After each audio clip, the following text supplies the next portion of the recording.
बच्चों, आज हम इम्पेरेटिव सेंटेंस पढ़ेंगे। क्या पढ़ेंगे? इम्पेरेटिव या आज्ञार्थक हिंदी में बोलते हैं इनको, जिनमें आज्ञा दी जाती है। जैसे नकल मत करो, सीधे बैठो,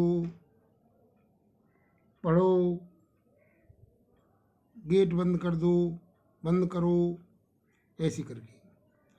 तो ये आज्ञार्थक वाक्य दो प्रकार के होते हैं। एक तो क्रिया में ही ओ, ना, ये, आ वाले, यानी ये लगे हुए हों क्रिया के बाद, क्रिया उसी क्रिया में, और एक क्रिया के अलावा दो वाले, यानी दो शब्द लगा हो। तो पहले को पढ़ते हैं हम।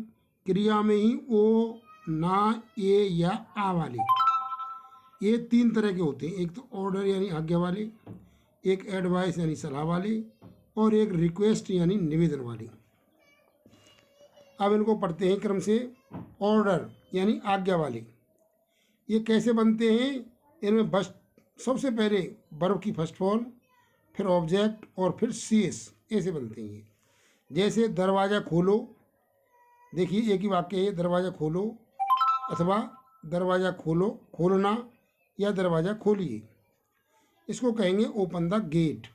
ओपन फर्स्ट फॉर्म है और गेट ऑब्जेक्ट है, और कुछ ऐसे ही है नहीं इसमें, तो वो इतना हो गया। अभी दूसरा वाक्य देखिए, उसे अभी यहाँ बुलाओ, उसे अभी यहाँ बुलाओ, या उसे अभी यहाँ बुला, या उसे अभी यहाँ बुलाइए, या उसे अभी यहाँ बुलाना। पहले देखो, बुलाओ, बुलाना, बुलाइए या बुला। तो ये ना, ओ, ना, ये आ हो गया। तो कॉल हिम हेयर नाउ, एक ही बात है ये। अब तीसरा देखो, यहाँ से जाओ, यहाँ से जाना, यहाँ से जाइए, यहाँ से जा, गो फ्रॉम हेयर। तो इस तरह से ये क्रिया में ही ओ, ना, ये या आ वाले, और उनमें भी ऑर्डर वाले यानी आज्ञा वाले हो गए। अब आगे पढ़ते हैं।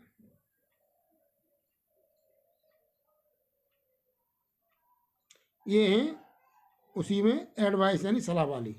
इसमें क्या होता है? इनमें नेवर या ऑलवेज, ऑलवेज और आता है ऑलवेज, आप जानते हैं ऑलवेज। नेवर या ऑलवेज शब्द प्लस वही वी आई ऑब्जेक्ट और फिर आर पी, ये आता है। जैसे हमेशा सकारात्मक सोचिए, या सोचो या सोचे। हमेशा सकारात्मक सोचिए, हमेशा सकारात्मक सोचो या सोचे। ऑलवेज थिंक पॉजिटिव, ये हो गया। अब दूसरा है, कभी भी झूठ मत बोलो या बोलिए, तो नेवर टेल ए लाई। अब तीसरा आता है इसी में, सी, हमेशा सत्य बोलिए या हमेशा सत्य बोलो, ऑलवेज स्पीक द ट्रुथ। ये हो गए सलाह वाली। अब आता है रिक्वेस्ट वाला। तो रिक्वेस्ट यानी प्रार्थना वाली। इनमें क्या होता है? स्टार्टिंग में ही सर, प्लीज़, काइंडली या मैडम शब्द लगा होता है, और वैसे ही होते हैं शेष।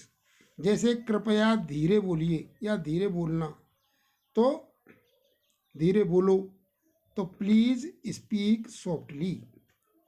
अब कृपया मेरी मदद कीजिए या मेरी करना या करो, तो प्लीज़ हेल्प मी। कृपया मुझे माफ़ कीजिए, तो काइंडली फॉरगिव मी। अब श्रीमान जी अपना पेन मुझे दीजिए या दो, sir give me your pen. अथवा मैंने दो ऑब्जेक्ट वाले बताए थे, तो दो तरह से लिख सकते हैं कि उसमें दो ऑब्जेक्ट हैं, एक मी और एक योर पेन। तो sir give your pen to me. अब आगे चलते हैं।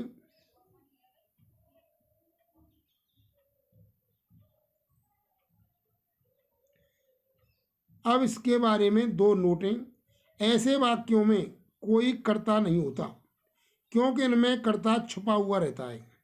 कोई कर्ता नहीं होता, कर्ता छुपा हुआ रहता है, और वो छुपा हुआ कर्ता क्या होता है? यू होता है।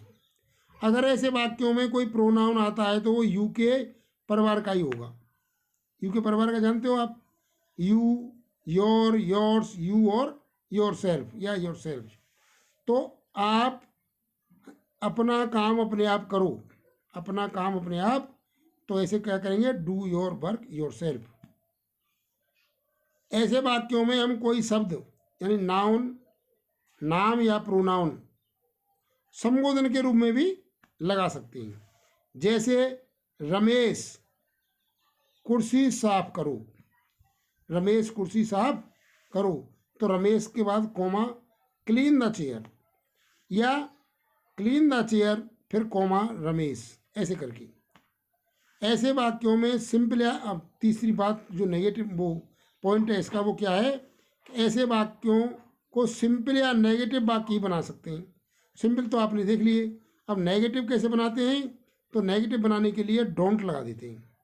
डोंट आगे सबसे पहले, और वो पहला है ये वर्ब की फर्स्ट फॉर्म, ऑब्जेक्ट और शेष आरपी। जैसे शोर मत मचाओ, डोंट मेक ए नॉइज, या मोहन अपने घर मत जाओ, तो मोहन संबोधन में है, Mohan comma don't go to your home. अब और आगे देखते हैं। अब आते हैं, ये तो पहले वाले हो गए, अब दूसरे आते हैं कि क्रिया के अलावा दो वाले। वो तो क्रिया में ही ओ, ना, ये या आ वाले थे, और ये आते हैं क्रिया के अलावा दो वाले। वाक्यों को निम्न प्रकार बनाते हैं, जैसे let plus objective case plus verb की फर्स्ट फॉर्म प्लस ऑब्जेक्ट। जैसे अब यहाँ ऑब्जेक्टिव केज में आते हैं, ये देखना, ऑब्जेक्टिव केज में अगर कोई नाउन आती है ना, तो वो नाम ऑब्जेक्टिव केज ही होता है। जो नाम होता है वो ऑब्जेक्टिव केज होता है। जैसे मोहन को क्रिकेट खेलने दो, तो मोहन के जो हम केज बनाएंगे, कारक बनाएंगे, तो मोहन नॉमिनेटिव केज होगा, और मोहन में एपिस्ट्रोफी एस लग जाएगी तो वो संबंध कारक यानी पजेसिव केज होगा, और मोहन ही उसका ऑब्जेक्टिव केज होगा।